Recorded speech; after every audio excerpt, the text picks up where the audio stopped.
La matinale de Radio Classique avec Marc Bourreau. 7h41, l'écho du monde avec Christian Macarian. Bonjour Christian. Bonjour Marc. De nouveaux revirements de Donald Trump au sujet de l'Ukraine. Cette fois, le président américain décide de frapper de sanctions 2 compagnies pétrolières russes, Rosneft et Lukoil. Que recouvre concrètement une telle décision, Christian ? Alors concrètement, c'est la première fois depuis janvier l'investiture de Donald Trump que l'administration de Trump a décidé d'imposer des sanctions supplémentaires à la Russie. Donc le Trésor américain a pris pour cible 2 énormes compagnies qui représentent la moitié, tout simplement, des exportations russes de pétrole. Ces compagnies, ce sont le groupe d'État Rosneft et la compagnie privée Lukoil. Donc c'est une mesure quand même très forte, dont on sent bien que M. Trump l'a prise à contre-cœur. Pourquoi ? Parce que il s'est livré une confidence qui est la suivante. À chaque fois que je parle à Vladimir, nous avons de bonnes conversations et puis elles ne débouchent sur rien. Oui. Voilà un homme dépité qui se résout à prendre des sanctions et vraisemblablement s'il les a prises, c'est parce que Marco Rubio et Sergei Lavrov ont eu un entretien téléphonique avant. Donc je rappelle Rubio, secrétaire d'État aux États-Unis, et Lavrov, ministre des Affaires étrangères de Poutine, et qu'au cours de cette conversation, Lavrov s'est montré inflexible et il a dit clairement que la ligne de combat actuelle, la ligne de front, ne pouvait pas servir de base pour la paix ou pour un cessez-le-feu, parce que la Russie entend aller plus loin. D'où le désenchantement complet de la partie américaine qui a décidé de passer aux sanctions. Et s'agit-il d'un tour de vis décisif, Christian ? Alors, c'est pas sûr, oui. Parce qu'avec Trump, on a appris à être très prudent, mais notons tout de même l'avancée ce matin.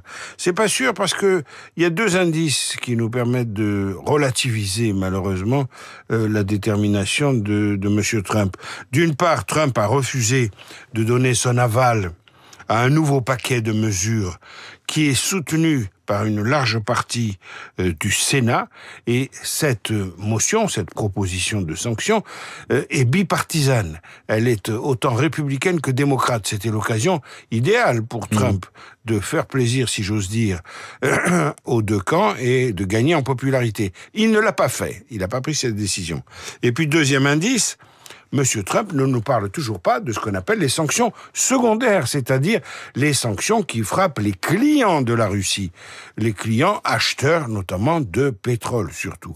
Donc les clients, ce sont la Chine, l'Inde, que Trump a taxé nouvellement pour l'obliger à renoncer à acheter du pétrole russe, mais il n'y a pas que la Chine et l'Inde, il y a aussi la Turquie, qui est un allié des États-Unis et dont Trump ne parle jamais. Il y a aussi beaucoup de pays en Afrique et au Moyen-Orient, car tous les pays du Moyen-Orient ne sont pas producteurs de pétrole.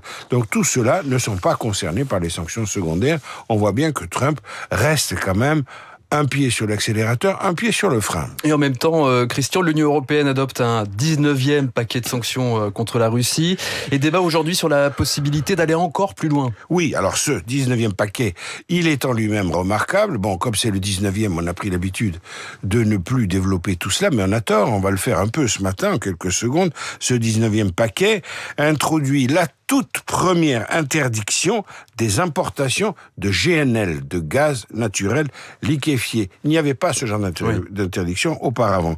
Donc à partir, accrochez-vous, du 1er janvier 2027. Donc c'est très vite.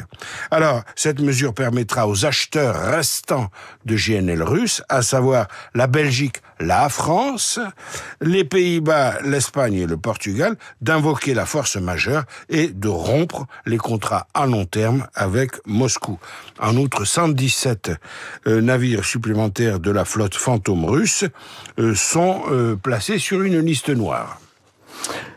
Et donc, affaire à suivre, évidemment, pour la suite. Oui, c'est une affaire à suivre, mais il faut constater que, sans s'être trop concertés, Américains et Européens frappent dans la même direction et au même moment, ce qui est un signe qu'il faut observer en espérant qu'il sera suivi des faits. Et on va l'observer avec vous, Christian Macarian, et votre écho du monde. Bon week-end, Christian. Bon week-end. Et à lundi, 7h45 sur Radio Classique. C'est une profession en voie de disparition. Le facteur s'éclipse au Canada. Facteur, un métier à part. Victoire Fort termine sa tournée de courrier et revient dans le journal imprévisible.